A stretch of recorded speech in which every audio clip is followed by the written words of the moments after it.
है उस फैसले के ऊपर भी उन्होंने अपनी राय दी है। आज के फैसले के ऊपर पाकिस्तान पीपल्स पार्टी की क्या राय है और पाकिस्तान पीपल्स पार्टी ये होने वाले जो इत्तेहाद है जो पाकिस्तान मुस्लिम लीग नून कर रही है बेशुमार जमातों से, उसको किस नज़र से देखती है? बिलावल साहब के लहजे में जो रफ्ता रफ्ता तलखी आती जा रही है, उस तलखी की बुनियादी वजूहात क्या है, इसी बारे में बात करते हैं। हमें ज्वाइन किया पाकिस्तान पीपल्स पार्टी के रहनुमा तैमूर तालपुर साहब ने। तैमूर तालपुर साहब, बहुत शुक्रिया आपके वक्त का।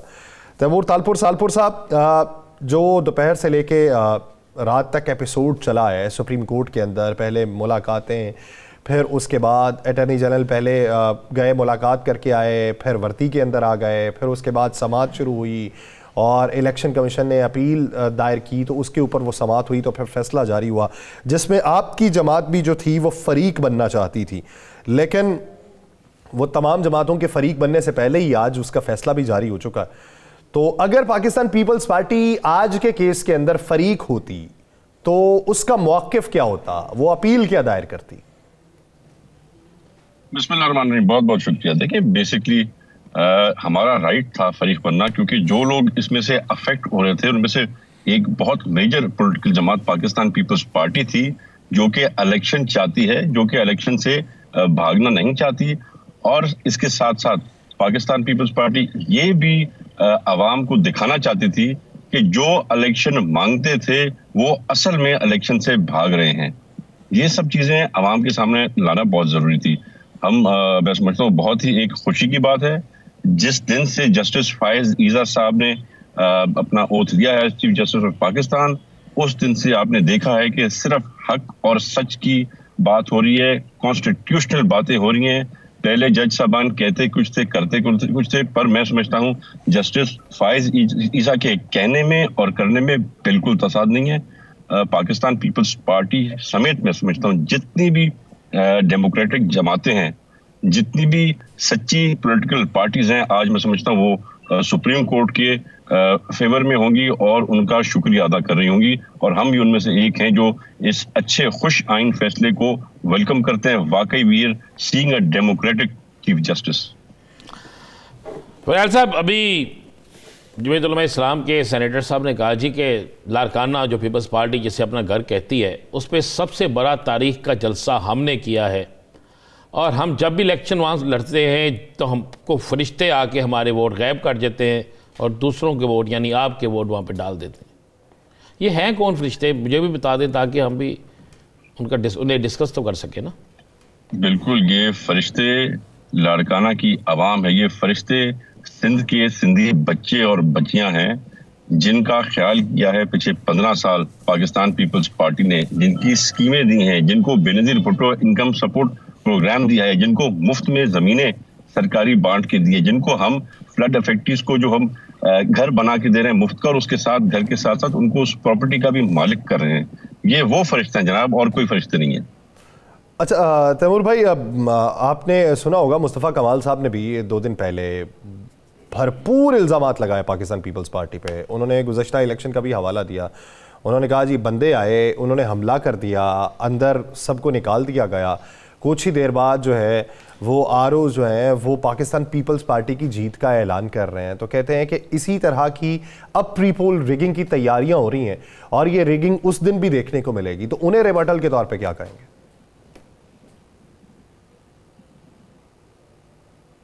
तैमूर साहब देखिए जी, ये मुस्तफ़ा कमाल साहब की मजबूरी है, उसके पास इसके अलावा कोई तरीक़ेकार नहीं है। आपके 92 न्यूज़ के कैमरास हर पोलिंग बूथ पर तकरीबन मौजूद थे, अंदर की खबरें भी बता रहे थे, बाहर की खबरें भी बता रहे थे। और जो झगड़े फसाद हुए उसका हमने जो एस्टिमेट बनाया था कि 0.something%, देखिए 1% से कम पोलिंग स्टेशन में इशू हुआ है। तो इन हालात में इससे बेहतर साफ सुथरी क्लीन इलेक्शन क्या हो सकती है? पर आज वो किस मुंह से जाएंगे लोगों के पास वोट मांगने, वो किस मुंह से उनसे सवाल करेंगे, क्योंकि उनका पास तो उनके सामने है। अगर एक बंदा एक मास्क पहन ले और कुछ चंद साल बाद ना मास्क चेंज करे तो बंदा तो अंदर वही होगा ना, दिल तो उसका वही जालिम दिल है। तो इन लोगों के पास इनके पास सिवाय इसके क्या है कि ये झूठे इल्जामात ना लगाएं पीपल्स पार्टी पर। अच्छा तैमूर साहब, बड़ी अच्छी बात आपने की कि मास्क चेंज नहीं कर लें, जो मर्जी कर लें, बंदा अंदर से वही होगा। तो बंदा अंदर से तो वही है उसके साथ आपके चेयरमैन साहब ने मुज़ाकरात भी किए, उन्हें राज़ी भी किया, उनको यकीन दहानियाँ भी कराई। तो जब आपको पता है कि बंदा अंदर से वही है और सब कुछ वही चीज़ें हैं, तो फिर उन लोगों से मुज़ाकरात करना, उनको राज़ी करना, उनको लिख के जो दिया गया था उसमें साइन मौजूद है पीपल्स पार्टी के, वो क्यों किया गया? वो इसलिए किया गया था क्योंकि उस वक्त हमारा मुल्क एक बहुत डिफिकल्ट सिचुएशन में था। ये पहली बार नहीं है, हमने दूसरी बार बैठे हैं। हम पीडीएम का हिस्सा नहीं थे, हम कोएलिशन में थे। इनके पीडीएम का जो अपना मसला था वो आपस में था, पर इससे पहले भी अगर आपको याद हो कि पीपल्स पार्टी के साथ सिंध हुकूमत में ये शामिल हुए थे, पर ये हमारे साथ चंद साल से पहले या साल सवा साल से ज्यादा हमारे साथ ये चल ना सके क्योंकि हमने इनके काले धंधे, इनकी किडनैपिंग, इनकी ब्लैकमेलिंग सारी बंद की हुई थी। कुछ वक्त हमारे साथ चले, फिर उन्होंने खुद ही हमें अलविदा कर दिया। पर जितना अरसा हमारे साथ थे, ना हमने इनको चाइना कटिंग्स करने की इजाजत दी, ना इनको बदमाशी करने की इजाजत दी, ना इनको किडनैपिंग्स करने की हमने इजाजत दी। अच्छा तैमूर साहब, वो जो रॉ का एजेंट और इंडिया का हिमायत याफ्ता था, तो अभी इंडिया से उसके बारे में कोई पैगाम आते हैं? देखिए जी, हमारा तो इंडिया से वास्ता है नहीं, सिवाय इसके जो लिमिटेड चंद डिप्लोमेटिक टाइज हैं पाकिस्तान के। ये तो जिनको फंडिंग मिलती थी इंडिया से, जो अरबों रुपए अपनी इलेक्शन कैंपेन के लिए इंडिया से लेके आता था, इंडियन नेशनल से, ब्रिटेन से लेके आता था, ये तो उसी को पता होगा।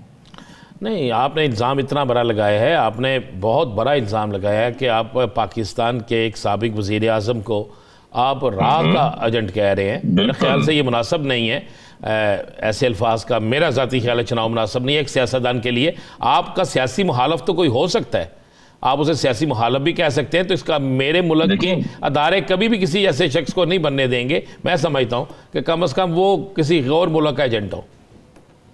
मैं समझता हूँ कि नवाज शरीफ मेरा सियासी हरीफ है, मैं उसकी इज्जत करता हूँ। हमारे बहुत से ऐसी पार्टीज हैं जिनकी हम मुखालिफ हैं, सियासी मुखालिफ हैं, उनकी इज्जत करते हैं, उनके साथ बैठते हैं, उनके साथ खाना खाते हैं। पर एक शख्स जिसने मेरे मुल्क को इतना नुकसान दिया कि कोई रॉ का एजेंट वहां से आके नहीं दे सका, तो उसको मैं रॉ का एजेंट ही कहूंगा, जिसने पूरी कोशिश की अपने वजीरों के थ्रू कि किसी तरह भी हमारा जो लोन था वो डिफॉल्ट में चला जाए, जो उस वक्त प्रोविंशियल मिनिस्टर्स थे।